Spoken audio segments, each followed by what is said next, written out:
Hello, dear student. Welcome back to the online skill development program of Power Electronics. आज के इस video में हम थ्री फेज रेक्टिफायर के बारे में डिस्कस करने वाले हैं। थ्री फेज रेक्टिफायर है वो three phase AC power supply to DC power supply में को कन्वर्ट करने में यूज होता है, जिसको बाद में हमें रेक्टिफाई करके फिल्टर करना पड़ता है। तो यहाँ पे हमारे पास थ्री फेज इनपुट सिग्नल कुछ इस तरह से है और थ्री फेज रेक्टिफायर आप कंट्रोल और अनकंट्रोल रेक्टिफायर डिजाइन कर सकते हो। इनपुट आपका होगा आर, वाई एंड बी। और आपको अगर अनकंट्रोल रेक्टिफायर डिजाइन करना है तो इसके लिए आपको 6 डायोड की रिक्वायरमेंट रहेगी, जो कि एक अनकंट्रोल स्विच है। और 6 डायोड को आपको कुछ इस तरह से कनेक्ट करने पड़ेंगे।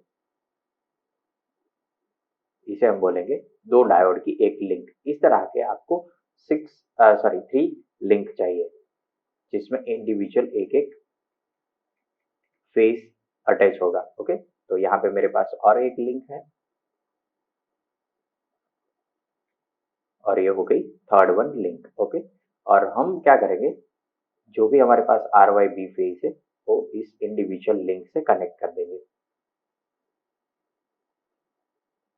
तो ये हो गया हमारा थ्री फेज के लिए एक रेक्टिफायर, जिसमें आर फेज आप यहाँ पे लगाओ, वाई फेज आपका यहाँ पे लगेगा और बी फेज यहाँ पे लगेगा। ओके, तो जो यहाँ पे डायोड यूज हुए हैं इस डायोड को भी इंडिकेट कर देते हैं। Diode D1, then D3 and D5 and D2, D4 and D6। Okay, तो ये हो गए हमारे डायोड्स। अभी हमारा जो आउटपुट मिलेगा वो आउटपुट आपको यहाँ से मिलेगा। यहाँ पे हम एक सिंपल रेजिस्टिव लोड कनेक्ट करेंगे, ताकि जो आपको पल्स सेटिंग डीसी मिल रहा है वो आप यहाँ से मेजर कर सको। ओके, तो ये हो गया हमारा सर्किट डायग्राम। यहाँ पे आएगा एक लोड रेजिस्टर, जिसके अक्रॉस हमें आउटपुट वोल्टेज मिल सकता है। तो ये हो गया आउटपुट वोल्टेज।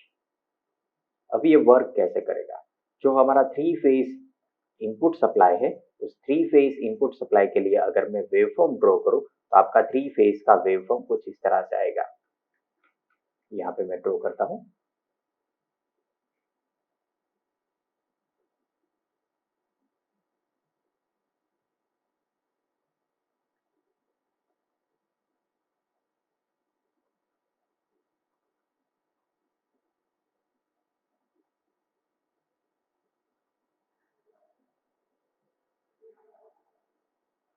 तो for example this one is R phase,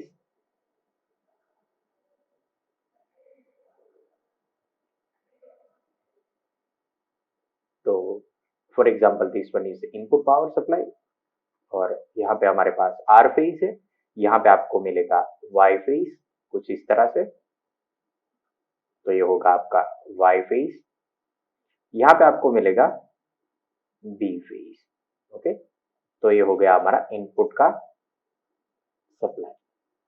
okay, आप यहाँ से अगर इसे एक्सटेंड करोगे तो ये कुछ इस तरह से दिखेगा। ओके, तो ये हमारा आर वाई बी फेज है। इसे इंडिकेट कर देते हैं R Y and B phase. Okay, तो ये कुछ इस तरह से आएगा। यहाँ पे फिर से R Y and B phase आपको मिलेगा। ओके, तो यहाँ पे पॉजिटिव हाफ साइकिल है आर फेज की, तो जब भी positive half cycle Y phase की होगी, सॉरी आर फेज की होगी, तो यहाँ पे आपको पॉजिटिव और यहाँ पे आपको नेगेटिव मिलेगा। ओके, तो इस पॉइंट पे आपको क्या करना है, जो भी करंट फ्लो होगा वो होगा डायोड D1 से। तो डायोड D1 फॉरवर्ड बायस में आएगा, डायोड D1 फॉरवर्ड बायस में आएगा तो करंट यहाँ से लोड में फ्लो होगा, लोड से करंट फ्लो होके डायोड D4 में आएगा, डायोड D4 भी फॉरवर्ड बायस होगा और यहाँ से आपकी एक लूप कंप्लीट होगी। ओके, तो इस तरह से आपको आउटपुट में वोल्टेज का सिग्नल मिलेगा। ओके, नेक्स्ट जो है वाई फेज है, तो वाई फेज यहाँ पे पॉजिटिव बनेगा और बी फेज आपका नेगेटिव होगा। और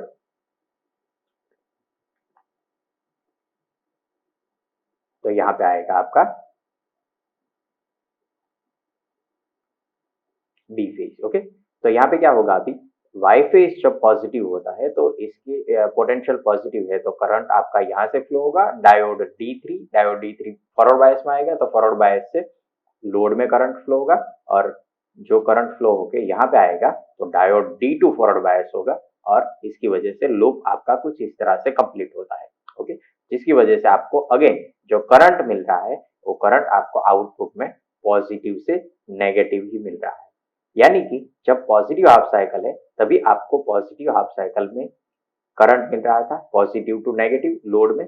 देन जब भी आपके पास नेक्स्ट साइकिल है तो उसमें भी करंट की डायरेक्शन वही रहेगी। ओके, अगर आप नेक्स्ट बी फेज देखोगे तो बी फेज जब पॉजिटिव होगा तो यहाँ पे आपका नेगेटिव होगा। ओके, तो यहाँ पे क्या होगा, जब करंट यहाँ से फ्लो होता है बी फेज से तो D5 फॉरवर्ड बायस होगा, D5 से लोड में करंट फ्लो होगा, लोड से करंट फ्लो होके D6 में जाएगा और D6 फॉरवर्ड बायस होगा और R फेज में जाएगा। तो इस तरह से आपको हमेशा करंट की जो डायरेक्शन है वो लोड में पॉजिटिव टू नेगेटिव, अगर हम यहाँ पे दो नोड इंडिकेट करें, यहाँ पे फॉर एग्जाम्पल A और यहाँ पे B। ओके, तो यहाँ पे करंट की डायरेक्शन हमेशा A से B ही रहेगी। यानी कि आपको जो आउटपुट में सिग्नल मिलेगा उसमें जो पल्स मिलने वाले हैं वो सिर्फ पॉजिटिव हाफ साइकिल के ही मिलेंगे। ओके, तो यहाँ पे आपका V आउट जो मिलेगा VO उसमें आपको पॉजिटिव हाफ साइकिल ही मिलेगी। ओके, और इसके लिए हम क्या करेंगे, यहाँ पे जो R फेज है वो आपका यहाँ पे आएगा, जो Y फेज है Y फेज आपका यहाँ से लेके यहाँ तक रहेगा। देन Y फेज यहाँ से लेके यहाँ तक रहेगा।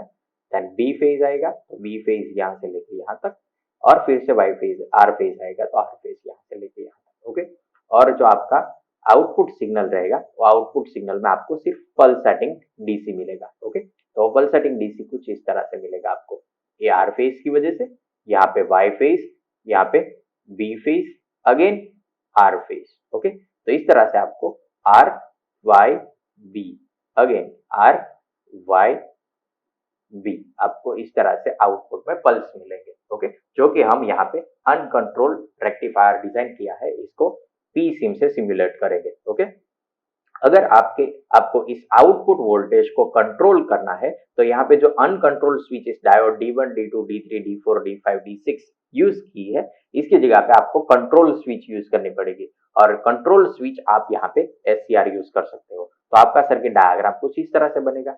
अभी जो आपके पास कंट्रोल स्विच है, इस कंट्रोल स्विच को आप फायरिंग एंगल से कंट्रोल कर सकते हो। तो अगर आप अलग अलग फायरिंग एंगल रखोगे तो आउटपुट में जो आपको वोल्टेज मिलेगा पल्सेटिंग DC उसकी वैल्यू आप कंट्रोल कर सकते हो। ओके, तो इस तरह से आप कंट्रोल रेक्टिफायर भी डिजाइन कर सकते हो, लेकिन यहाँ पे आपको परफेक्ट DC वोल्टेज नहीं मिल रहा है तो आप क्या कर सकते हो, यहाँ पे फिल्टर अटैच कर सकते हो। तो जो basic block diagram DC power supply का होता है उसमें क्या रहता है, जो भी आपका इनपुट सिग्नल रहता है और इनपुट पावर सप्लाई रहता है वो AC रहेगा, या सिंगल फेज या 3 फेज। ओके, फिर हम क्या करते हैं, इसे रेक्टिफाई करते हैं। तो यहाँ पे रेक्टिफायर का ब्लॉक आ जाएगा, रेक्टिफायर से हम उसे फिल्टर करते हैं तो नेक्स्ट फिल्टर का ब्लॉक आ जाएगा। तो फिल्टर के ब्लॉक में हमें क्या रखना है, अलग अलग तरह के हमारे पास फिल्टर्स है, जैसे कि L filter, then C filter, then LC filter. Okay, तो इस तरह से हमारे पास 5 फिल्टर अलग अलग फिल्टर्स है जिसकी मदद से हम कांस्टेंट DC में कन्वर्ट कर सकते हैं। और अगर आपको वोल्टेज रेगुलेटर लगाना है तो आप वोल्टेज रेगुलेटर भी लगा सकते हो। तो यहाँ आ जाएगा वोल्टेज रेगुलेटर।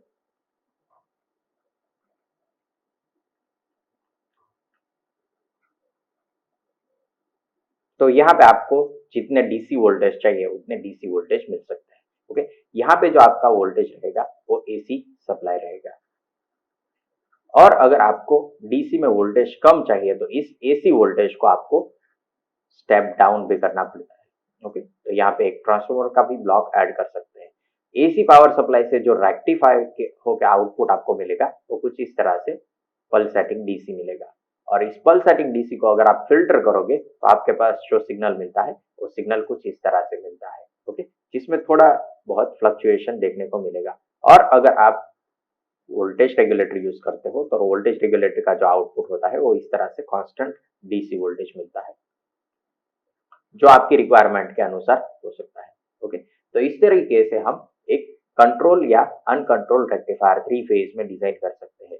ओके, तो चलिए देखते हैं कि पीसिम में अगर इसे सिमुलेट करना है तो किस तरह से हम पीसिम में सिमुलेट कर सकते हैं। तो हम पहले पीसिम ओपन कर लेते हैं। यहाँ से पीसिम, ये हमारी पीसिम की विंडो ओपन हो गई है। जल्दी से न्यू डॉक्यूमेंट एक क्रिएट करेंगे जिसको सेव कर लेते हैं 3 फेज रेक्टिफायर से। ओके, मैंने यहाँ पे ऑलरेडी एक 3 फेज रेक्टिफायर बना लिया है, तो इसे 3 फेज रेक्टिफायर अंडरस्कोर 1 बोल देते हैं। ओके, तो ये हो गया हमारा 3 फेज रेक्टिफायर के लिए स्कीमेटिक डायग्राम के लिए एक ब्लैंक विंडो। ओके, यहाँ पे हमें 3 फेज रेक्टिफायर पहले अनकंट्रोल्ड रेक्टिफायर डिजाइन करना है, और अनकंट्रोल्ड रेक्टिफायर के लिए हमें चाहिए एक 3 फेज पावर सप्लाई। तो यहाँ पे अगर आप एलिमेंट मेनू में जाओगे तो यहाँ पे आपको सोर्स का ऑप्शन मिलेगा, जिसमें यहाँ पे वोल्टेज और वोल्टेज में 3 फेज साइन वेव इंडिकेट किया है। इस पे आप क्लिक करोगे तो आपको एक 3 फेज रेक्टिफायर के लिए 3 फेज पावर सप्लाई मिल जाएगा। यहाँ से आप जूम कर सकते हो।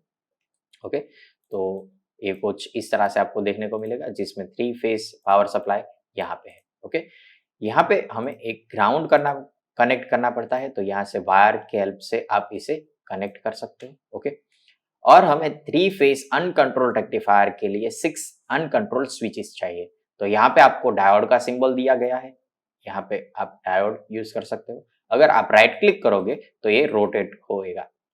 ये रोटेट हो गया है, और इस तरह से आप एक लिंक डिजाइन कर सकते हो। तो ये हो गई एक अनकंट्रोल्ड स्विच की एक लिंक, जिसे हम वायर से कनेक्ट कर देते हैं और इसी को कॉपी पेस्ट कर लेंगे। तो यहाँ से कॉपी और कंट्रोल वी प्रेस करोगे तो ये पेस्ट हो जाएगा। ओके, तो इस तरीके से आप आपका जो अनकंट्रोल्ड ब्रिज है वो डिजाइन कर सकते हो। इसको कनेक्ट कर लेते हैं, तो ये हो गया हमारा 3 फेज रेक्टिफायर के लिए अनकंट्रोल्ड स्विच से बना एक ब्रिज रेक्टिफायर। ओके, यहाँ पे जो हमारे पास 3 फेज सोर्स है, इसको इंडिविजुअल लिंक से एक एक फेज को कनेक्ट कर लेते हैं। तो ये कुछ इस तरह से RYB फेज कनेक्ट हो जाएंगे। ओके, और हम एक चाहिए एक रेजिस्टिव लोड, तो हम यहाँ पे एक रेजिस्टिव लोड भी कनेक्ट कर लेते हैं। यहाँ से रेजिस्टिव लोड कनेक्ट होगा इस तरीके से। ओके, सभी इंडिविजुअल कंपोनेंट की वैल्यू अपडेट कर देते हैं। तो यहाँ पे हमारे पास जो 3 फेज सप्लाई है, इसमें 440 वोल्ट एंड 50 हर्ट्ज फ्रीक्वेंसी रहेगी। तो सबसे पहले यहाँ पे हम AC पावर सप्लाई से स्टार्ट करते हैं। 3 फेज AC पावर सप्लाई पर आप क्लिक करोगे तो यहाँ पे आपको लाइन RMS वोल्टेज मिलेंगे। तो यहाँ पे हम 415 वोल्ट लिख देते हैं, और यहाँ पे फ्रीक्वेंसी रहेगी 50 हर्ट्ज। तो ये हो गया हमारा पावर सप्लाई। यहाँ पे आप डिस्प्ले बटन चेक बॉक्स को क्लिक कर दोगे तो यहाँ पे आपको सभी वैल्यू इंडिकेट होगी। ओके, तो इसे थोड़ा अच्छे से रिप्रेजेंट कर लेते हैं। तो ये हो गया 415 वोल्ट एंड 50 हर्ट्ज फ्रीक्वेंसी, और ये हमारा साइनोसॉइडल सोर्स है। तो ये हो गया हमारा साइन सोर्स। ओके, ये पावर सप्लाई डिजाइन हो गया। यहाँ पे हमारे पास अनकंट्रोल्ड स्विचेस है, तो इसको भी डिस्प्ले कर देते हैं। तो यहाँ पे आपको D1, D2, D5 नाम इंडिकेट होंगे। ओके, तो ये सब स्विचेस हो गई, और यहाँ पे है हमारे पास एक रेजिस्टिव लोड, तो यहाँ पे लिख देते हैं RL। ओके, और डिस्प्ले कर देते हैं, और यहाँ पे 100 ओम रजिस्टर, तो यहाँ पे आएगा 100 ओम रजिस्टर। तो इस तरीके से आप 100 ओम रजिस्टर पे भी क्लिक कर देते हैं, तो ये भी डिस्प्ले होगा। तो इस तरीके से आप एक अनकंट्रोल्ड रेक्टिफायर डिजाइन कर सकते हो। यहाँ पे और एक आपको ग्राउंड कनेक्ट करना पड़ेगा, ताकि आपको जो वोल्टेज मिलेगा वो ग्राउंड के रेफरेंस में मिलेगा। ओके, अभी हमें जो आउटपुट चाहिए वो आउटपुट यहाँ से आपको मिलेगा। ओके, एक 100 ओम रजिस्टर के अक्रॉस में। ओके, तो हम क्या करेंगे, यहाँ पे जो हमारे पास वोल्टेज प्रॉब है, इस वोल्टेज प्रॉब को इस तरह से कनेक्ट करेंगे कि हमें तीनों फेज इनपुट के वेवफॉर्म में इंडिकेट हो सके, और यहाँ पे एक प्रॉब लगा देते हैं जो कि हमें आउटपुट का वेवफॉर्म है वो इंडिकेट कर सके। ओके, तो ये हमारा डायग्राम रेडी है सिमुलेशन के लिए। सिमुलेशन करने के लिए आपको क्या करना है, सिमुलेट मेनू में जाना है और सिमुलेशन कंट्रोल ऐड कर देना है, और यहाँ पे आपको टोटल टाइम बताना है कि कितने टाइम तक आपको इसे सिमुलेट करना है। मैं यहाँ पे 0.1 रख रहा हूँ। ओके, और सिमुलेशन का जो ये आइकन है, इस पे आप क्लिक करोगे तो आपका सिमुलेशन स्टार्ट होगा। ओके, तो हम क्लिक करते हैं तो यहाँ पे हमें सिमुलेशन का जो भी वेव फॉर्म है इसके लिए एक विंडो ओपन हो गई है। आपको जो भी यहाँ पे वेव फॉर्म देखने हैं इसके लिए V1, V2, V3 और V4 दिखाई दे रहे, तो हम क्या करेंगे, पहले यहाँ पे नाम चेंज कर लेते हैं। ए है VR, आर फेस के लिए, यहाँ पे वाई फेस के लिए और यहाँ पे बी फेस के लिए, तो नाम हमने बदल दिए हैं। और यहाँ पे हमारे पास है आउटपुट, तो हम इसे बोलेंगे VO। ओके, और सभी को डिस्प्ले कर देते हैं ताकि हमें दिखाई दे सके कि ये कौन सा फेज है और इनपुट या आउटपुट है। ओके, तो ये हो गया इनपुट और आउटपुट के वोल्टेज ड्रॉप। ओके, और फिर से एक बार सिमुलेट करते हैं तो यहाँ पे हमारे पास R phase, Y phase, B phase and output voltage सभी की वैल्यू यहाँ पे दिख रही है। तो यहाँ पे आप क्लिक करोगे R phase, then Y phase, then B phase, तो आपका इनपुट सिग्नल कुछ इस तरीके से आपको देखने को मिलेगा। ओके, तो ये हमारा इनपुट सिग्नल है। यहाँ से आप इसे जूम इन जूम आउट कर सकते हो। ओके, तो हमने यहाँ पे जूम इन कर लिया है। और अगर आपको एक सिग्नल चाहिए आउटपुट का, तो यहाँ पे जो आपको अलग अलग वेवफॉर्म का जो ये आइकन दिख रहा है इस पे आप क्लिक करोगे तो आपको और एक वेवफॉर्म ऐड करने की जगह मिल जाएगी। यहाँ पे हम क्लिक करते हैं VO पे, तो VO आउटपुट सिग्नल आपका कुछ इस तरीके से दिखेगा, जिसमें आपको आर फेस, वाई फेस और बी फेस के सिर्फ पॉजिटिव हाफ साइकिल ही मिल रहे हैं, क्योंकि ये एक अनकंट्रोल्ड रेक्टिफायर है। इसकी वजह से आपको सिर्फ पॉजिटिव हाफ साइकिल मिल रही है, जिसमें आप आउटपुट वोल्टेज को कंट्रोल नहीं कर सकते हो। ओके, तो इस तरीके से आप एक अनकंट्रोल्ड 3 फेज रेक्टिफायर डिजाइन कर सकते हो। अगर आपको इसे कंट्रोल रेक्टिफायर में कन्वर्ट करना है तो भी आप इसे कंट्रोल रेक्टिफायर में कन्वर्ट कर सकते हो। लेकिन इसके पहले हम क्या करेंगे, इसके पहले हम एक रेक्टिफायर से जो आउटपुट मिल रहा है इसको फिल्टर करने के लिए एक कैपेसिटर अटैच करेंगे। तो यहाँ पे अगर आप एक कैपेसिटर अटैच कर देते हो तो आपको जो वोल्टेज आउटपुट में मिलेगा वो अभी फिल्टर होके मिलेगा। और फिल्टर करने के लिए जो ये कैपेसिटर यूज होता है इसकी वैल्यू अगर आपको चाहिए कि कितनी वैल्यू का यहाँ पे कैपेसिटर रखे, तो यहाँ पे आपको सिंपली क्या करना है, कैपेसिटर करंट का जो इक्वेशन है IC is equal to CdV/dt, इसका इस्तेमाल करके आप कैपेसिटर की वैल्यू निकाल सकते हो। मैं यहाँ पे सिंपली 1000 माइक्रोफेराडे का कैपेसिटर यूज करके आपको बताता हूँ कि किस तरह से आप इसे फिल्टर कर सकते हो। ओके, तो 1000 माइक्रोफेराडे हम यहाँ पे यूज कर रहे हैं। ओके, और इसे डिस्प्ले कर देंगे। तो इस तरीके से आपको आउटपुट में जो वोल्टेज मिलेगा वो अभी फिल्टर होके मिलेगा। ओके, तो फिर से एक बार सिमुलेट करते हैं। तो यहाँ पे जो आपके पास अभी आउटपुट वोल्टेज मिल रहा है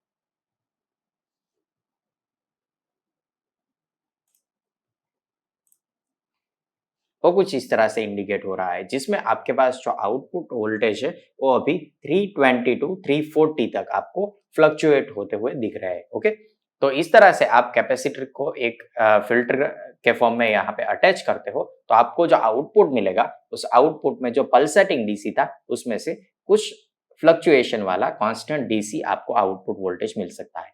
अगर आप यहाँ पे कैपेसिटेंस की वैल्यू वैरी करते हो तो आपको आउटपुट में वेरिएशन देखने को मिलेगा। यहाँ पे हमने 100 माइक्रोफेराडे से अभी 10 माइक्रोफेराडे कर दिया है, तो अभी आपको जो आउटपुट सिग्नल मिलेगा उसमें कुछ इस तरह से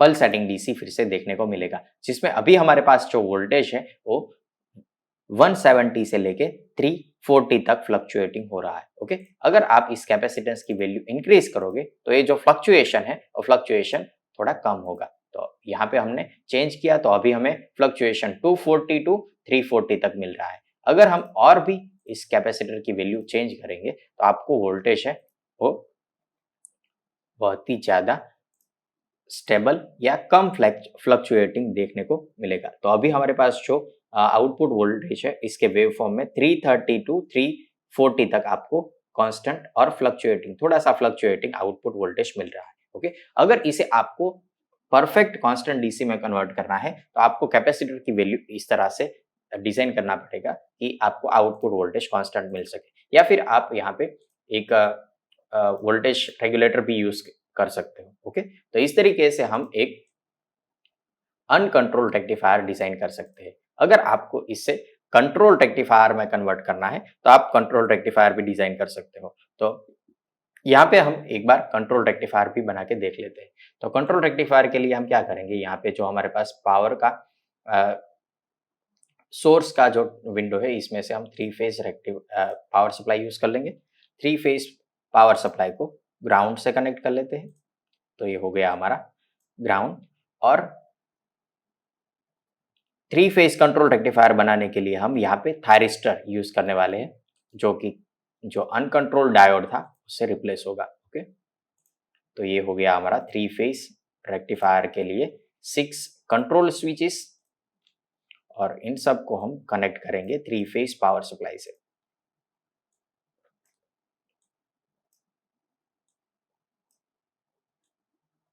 ये हमारा कंट्रोल ब्रिज रेडी है, पावर सप्लाई से कनेक्ट कर लेते हैं। तो ये आर फेज, ये वाई फेज और ये बी फेज हो गया। लोड कनेक्ट कर लेते हैं, एक हमारा 100 ओम का जो रजिस्टर था इसे कनेक्ट कर लेते हैं इससे। तो ये हो गया हमारा लोड। ओके, और यहाँ पे जो कंट्रोल स्विचेस है इसके लिए हमें गेट ट्रिगरिंग सर्किट भी चाहिए। तो यहाँ पे हमारे पास गेटिंग सर्किट के लिए एक ब्लॉक दिया गया है, इसको हम डायरेक्टली इस्तेमाल कर सकते हैं। तो ये हो गया हमारा गेटिंग सर्किट का एक ब्लॉक, जिससे हमें गेट ट्रिगरिंग पल्स मिल सकते हैं। ओके, तो ये हो गया हमारे गेट पल्स। सभी को हमें कॉन्फ़िगर करना है। तो यहाँ पे हमारे पास जो पावर सप्लाई है, इस पावर सप्लाई को हम voltage 415 volt and 415 volt and 50 hertz frequency पे सेट कर लेते हैं। और यहाँ पे जो हमारे पास थायरिस्टर है, इस थायरिस्टर को भी इंडिकेट कर लेते हैं। तो ये हो गया थायरिस्टर 1, यहाँ पे थायरिस्टर 3, यहाँ पे थायरिस्टर 5, यहाँ पे है थायरिस्टर 6, ये है थायरिस्टर 4, यहाँ पे है थायरिस्टर 2। ओके, और यहाँ पे जो गेट ट्रिगरिंग सर्किट है, इसमें आपको जो फायरिंग एंगल सेट करना है, ये बहुत ही इंपॉर्टेंट काम है। आपके पास जो सोर्स है इसकी फ्रीक्वेंसी है 50 हर्ट्ज, तो गेट ट्रिगरिंग सर्किट की भी फ्रीक्वेंसी आपको रखनी है 50 हर्ट्ज। अगर आपको वोल्टेज यहाँ पे 60 डिग्री से 180 डिग्री तक चाहिए, तो आपको फायरिंग एंगल जो स्विचिंग पॉइंट है यहाँ पे सेट करना पड़ेगा 60 टू 180। ओके, इससे आपको 20 डिग्री का एक रीजन मिलेगा जिसमें आपकी स्विच एक्टिवेट होगी या टर्न ऑन होगी। ओके, तो इसके लिए आपको यहाँ पे स्विचिंग पॉइंट 60 टू 180 तक आपको सेट करना है। इससे आपको 120 डिग्री तक आउटपुट मिलता रहेगा। ओके, नेक्स्ट स्विच यहाँ पे है, तो इसको भी आपको सेम वही गेट ट्रिगरिंग के लिए यूज करना है। तो 50 हर्ट्ज फ्रीक्वेंसी 50 हर्ट्ज हो गई। 60 टू 180 तक आपको ये स्विच ऑन करनी है, तो यहाँ पे 60 टू 180 तक आपकी स्विच ऑन रहेगी। नेक्स्ट स्विच यहाँ पे है, तो इसके लिए हमें फ्रीक्वेंसी फिर से 50 हर्ट्ज एंड अभी हमें चेंज करना है, क्योंकि इंडिविजुअल फेज में आपको 120 का यहाँ पे फेज डिफरेंस मिलता है। तो अभी हम क्या करेंगे, जो पहली स्विच यूज की थी उसमें 60 टू 180 रखा था, तो यहाँ पे प्लस 120 कर देना है। तो 60 प्लस 120 कितना होगा आपका 180 एंड अप टू 300 तक। ओके, तो यहाँ पे अप टू 300 तक आपको स्विच ऑन रखनी है। तो ये हो गई नेक्स्ट स्विच के लिए। यहाँ पे भी सिमिलर रहेगा 50 हर्ट्ज फ्रीक्वेंसी। ये आपको खास याद रखना है कि 50 हर्ट्ज फ्रीक्वेंसी चेंज करना है। एंगल रहेगा 180 टू 300। ओके, क्योंकि हमें 120 का फेस डिफरेंस क्रिएट करना है। तो ये हो गया 180 टू 300। नेक्स्ट स्विच आपकी है, उसमें आपको फिर से 120 का फेस डिफरेंस डालना है, फ्रीक्वेंसी 50 हर्ट्ज करनी है। फेज एंगल रहेगा आपका 300 टू अभी 420 तक। ओके, और लास्ट यहाँ पे स्विच है, इसमें भी 50 हर्ट्ज फ्रीक्वेंसी और जो आपका एंगल रहेगा वो रहेगा 300 टू 420 तक। ओके, तो ये हो गए हमारे सभी गेट ट्रिगरिंग सर्किट्स। और यहाँ पे हमारे पास लोड है, तो लोड को भी हम RL2 नाम रख देते हैं, क्योंकि हमने पहले जो यूज किया था उसमें RL रखा था। यहाँ पे RL2 रखते हैं। 100 ओम का रेजिस्टेंस है जिसमें हमें आउटपुट वोल्टेज देखना है। तो ये हमारा सर्किट रेडी है। यहाँ पे आपको आउटपुट वोल्टेज चेक करना है, तो इसके लिए एक ग्राउंड अटैच कर देते हैं, जिसके रेफरेंस में आपको आउटपुट वोल्टेज मिलेगा। यहाँ पे वोल्टेज प्रॉब है, तो वोल्टेज प्रॉब हम इंडिविजुअल एक एक फेज में लगा देते हैं और एक यहाँ पे आउटपुट में लगा देते हैं, ताकि हमें आउटपुट वोल्टेज इसके मिल सके। ओके, तो इस तरीके से आपका एक कंट्रोल रेक्टिफायर का सर्किट डिजाइन होता है। अगर आप इसे सिमुलेट करना चाहें तो अभी सिमुलेशन के लिए रेडी है। यहाँ पे आप सिमुलेशन बटन पे क्लिक करोगे तो आप यहाँ पे और वेवफॉर्म ऐड कर सकते हो। तो यहाँ पे हम वेवफॉर्म ऐड कर लेते हैं, और भी हमारे पास जो भी वेवफॉर्म है V5, V6 and V7 wave form है वो हमारे RYB फेज है। तो यहाँ पे हम RYB फेज ऐड कर लिए और हमें चाहिए आउटपुट का सिग्नल। तो आउटपुट के सिग्नल को ऐड करने के लिए V8 जो सिग्नल है इसे भी ऐड कर लेते हैं। यहाँ पे जो हमने फिल्टर किया था इस फिल्टर को अभी रिमूव कर देते हैं ताकि हमें कंपैरिजन अच्छे से मिल सके। तो यहाँ पे हम इसे डिलीट कर देते हैं। ओके, तो अभी हमें अच्छे से कंपैरिजन कंट्रोल और अनकंट्रोल रेक्टिफायर में मिलेगा। तो यहाँ पे आप देख सकते हो कि यहाँ पे जो आउटपुट है ये आउटपुट है अनकंट्रोल रेक्टिफायर का, ये इनपुट है अनकंट्रोल रेक्टिफायर का, यहाँ पे कंट्रोल रेक्टिफायर का इनपुट है और यहाँ पे जो आपको आउटपुट मिल रहा है वो है कंट्रोल रेक्टिफायर का। तो यहाँ पे अगर आप कंपेयर करोगे तो यहाँ पे जो फेज मिल रहा है ये है आर फेज, यहाँ पे वाई फेज और यहाँ पे बी फेज। यहाँ पे जो कंट्रोल रेक्टिफायर का जो आउटपुट है इसमें जो आपका आर फेज है वो अभी स्टार्ट हो रहा है 60 to 180, यहाँ पे 180 है तो 60 to 180 आपको आउटपुट मिल रहा है।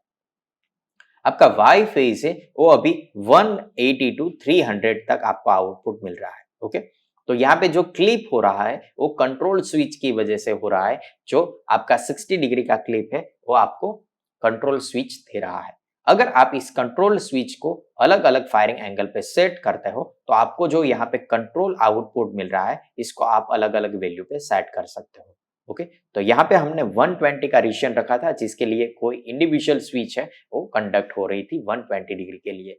अगर आप यहाँ पे 60 डिग्री 90 डिग्री जो भी आप सेट करना चाहे वो सेट कर सकते हो। ओके, तो मैं एक बार और आपको अलग अलग वैल्यू पे सेट करके दिखा देता हूँ। यहाँ पे जो स्विच है इसको हम अभी 90 डिग्री टू 180 डिग्री, तो यहाँ पे आपको 90 डिग्री का डिफरेंस मिल रहा है और एंगल मिल रहा है जिसके लिए स्विच आपका ऑन होगा। तो 180 डिग्री तक आपको आउटपुट मिलता रहेगा 90 से लेके 180 तक। ओके, अभी आपको यहाँ पे भी सेट करना पड़ेगा तो यहाँ पे भी 90 टू 180 तक रहेगा और यहाँ पे आपको सेट करना है तो यहाँ पे आपका रहेगा +30, तो ये हो गया 210 टू 300। ओके, तो ये भी 90 का सेट हो गया है। यहाँ पे भी आपको सेट करना पड़ेगा तो ये होगा आपका 210 टू 300। यहाँ पे भी आपको 30 ऐड करना पड़ेगा तो यहाँ पे होगा 330 टू 420। यहाँ पे भी आपको सेट करना पड़ेगा तो ये होगा आपका 330 टू 420 तक। तो इस तरीके से अगर आप 90 का रेशियन रखते हो तो अभी आपको जो आउटपुट सिग्नल मिलेगा उसमें 90 degree to 180 degree, then 210 to 300 and last 330 to 420 तक आउटपुट मिलता रहेगा। तो यहाँ पे आपका जो एवरेज वोल्टेज है वो अभी कम होगा। ओके, क्योंकि पहले रीजन जो केस था उस केस में हमने जो फायरिंग एंगल था वो कम रखा था। जब आप फायरिंग एंगल कम रखते हो तो आपको एवरेज आउटपुट वोल्टेज ज्यादा मिलते हैं। ओके, अभी हम क्या करते हैं और एक केस देखते हैं जिसमें 120 टू 180 यानी कि 60 का ही अभी हम यूज कर रहे हैं। जो हमारा टाइम पीरियड है जिसके लिए स्विच ऑन होगा वो 60 डिग्री का रहेगा। ओके, तो यहाँ पे मैं 120 टू 180 कर देता हूँ। यहाँ पे रहेगा आपका 240 टू 300। ओके, यहाँ पे भी 240 टू 300। यहाँ पे हम कर देते हैं 360 टू 420 यानी कि 60 का जो आपका रीजन था वही रहेगा। ओके, तो यहाँ पे 60 का रीजन रहेगा। अभी आप फिर से इसे सिमुलेट करोगे तो आपको आउटपुट वोल्टेज अभी 60 डिग्री के लिए ही मिलेगा। ओके, तो यहाँ पे आपको आउटपुट मिल रहा है 120 टू 180 के लिए।